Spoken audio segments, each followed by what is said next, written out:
দুপক্ষই কিন্তু একজন আরেককে আক্রমণ করছে এই হরমুজ প্রণালীতে। এমন একটা চুক্তি তিনি করতে চান যে চুক্তিটা ওবামার চুক্তির চেয়ে বেটার হবে। রিজনালি আমরা দেখছি যে ইসরায়েল চায় না কোনোভাবে এই যুদ্ধটা বন্ধ হোক। ইরান যুদ্ধে আলটিমেটলি ক্ষতিগ্রস্ত হচ্ছে সারা বিশ্ব, লাভবান হচ্ছে যারা অস্ত্র তৈরি করে এবং এই যুদ্ধের অর্থনীতির মাধ্যমে লাভবান হয়। মিডল ইস্টে ইরান ইউএস কনফ্লিক্ট, আমি এখান থেকে শুরু করব। আমরা বেশ কিছু প্রশ্ন, একটি হচ্ছে যে আমরা এখন কোথায় আছি। আমরা জানি একটা এক পেজের একটা আন্ডারস্ট্যান্ডিং অফ মেমোরান্ডাম নিয়ে কথা হচ্ছে, সেখানে কি আছে আমরা এখনো পরিষ্কার না। বেশ কিছু জিনিস আমরা শুনছি, এটা আছে সেটা আছে, ইউরেনিয়াম আছে, স্যাংশন আছে, হরমুজ খুলে দেওয়ার অনেক ব্যাপার। কিন্তু রিসেন্ট রিপোর্ট বলছে যে দুপক্ষই কিন্তু একজন আরেককে আক্রমণ করছে এই হরমুজ প্রণালীতে। এটি সিগন্যালিং এ ব্রেকডাউন এই প্রপোজ সিজ ফায়ার অনেকে হবে কিনা, এটা কোথায় যাচ্ছি আমরা, আপনি যদি আমাদের একটু বিস্তারিত জানান। সময় আমরা কম জানি, খুব সংক্ষেপে বলি আপনাকে আমি। হাই ভাই, দুপক্ষই চায় একটা সিজ ফায়ার, এতে কোনো সন্দেহ নেই, এবং দুপক্ষই পশ্চারিং করছে, ম্যাক্সিমাম অ্যাডভান্টেজ গেইন করবার জন্য সকল রকম প্রক্রিয়া তারা অনুসরণ করছে। কিরকম? মার্কিন যুক্তরাষ্ট্র হরমুজ প্রণালীর কাছে তাদের প্রায় 50,000 সৈন্য তারা বসিয়ে রেখেছে, জাহাজ আসতে দেবে না, ঢুকতে দেবে না। ইরান বলছে তাদের প্রণালী দিয়ে যদি কেউ যায় তাদের সম্মতি নিয়ে যেতে হবে, ট্যাক্স পে করতে হবে। দুই পক্ষই চেষ্টা করছে তাদের শক্তিটা প্রয়োগ করতে, যাতে করে আলোচনার টেবিলে ম্যাক্সিমাম অ্যাডভান্টেজ তারা গেইন করতে পারে।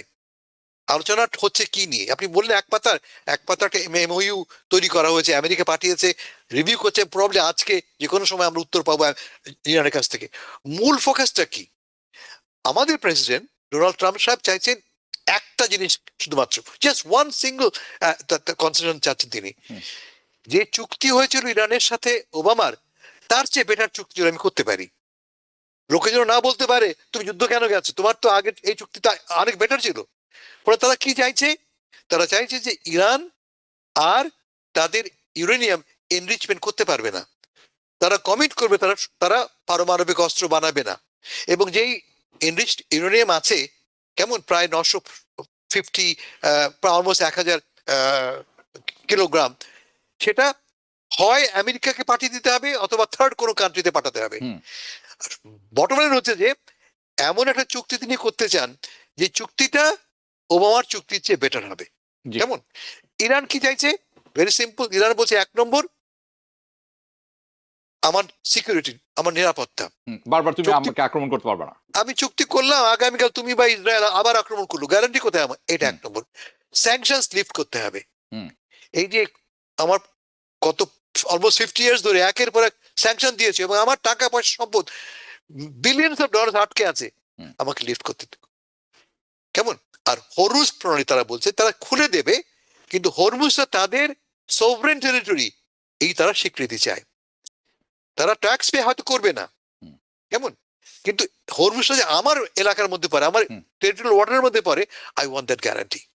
বলে এই 2-3 ইস্যু নিয়ে এখন চলছে টানাটানি। এখন যেটা ঘটবে, আমি যেটা বললাম, আজকের মধ্যে হয়তো জবাব পাবো আমরা। এই জবাবের ভিত্তিতে প্রস্তাব করা হচ্ছে 30 দিনের একটা সিজ fire.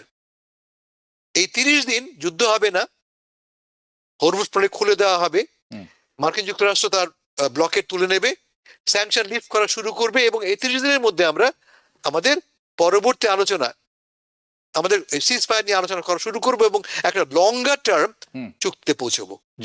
I see good signs. আমি অনেস্টলি বলি, আমার মনে হচ্ছে যে যেহেতু দুই পক্ষই শান্তি চায়, দুই পক্ষই চায়, মানে কারো পক্ষই কিন্তু এই যুদ্ধ চালিয়ে যাওয়া সম্ভব নয়, আমেরিকারও নয়, ইরানেরও নয়। ইরানের অ্যাডভান্টেজটা কোথায়?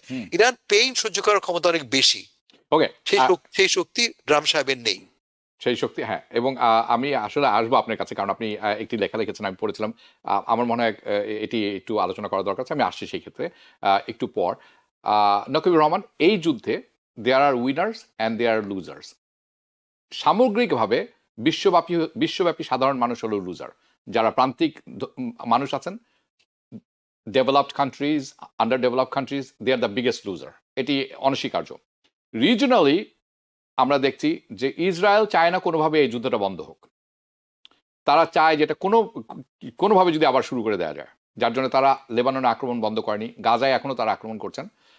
তাদের সহযোগী হিসেবে আছেন ইউএই। ইউএইতে শুধু শুধু ডিফেন্স প্যাক্ট নাই আমেরিকার সাথে, তারা ইসরায়েলি সৈন্য ওখানে নামিয়েছেন, যেখান থেকে তারা অপারেশন করেছে ইরানের বিরুদ্ধে বা অথবা তাদের জন্য। Okay, iron dome, don't forget iron dome. Israel correct, thank you. And then আমরা জানি সম্প্রতি ওপেক থেকে তারা বের হয়ে আসেছেন, এটা সৌদি আরবকে সাহায্য করার ব্যাপার। আমরা জানতে পারলাম গতকালকে যে সৌদি আরব এবং কুয়েত বলেছে আমেরিকা কোনোভাবেই তাদের ভূখণ্ড ব্যবহার করতে পারবে না ইরান আক্রমণের জন্য। এয়ার স্পেস, ভূখণ্ড নয়, এয়ার স্পেস। এবং ইরান আরেকটি ব্যাপার করেছে, ইউএইতে সবচেয়ে ব্যাপক হামলা করেছে ইউএইতে।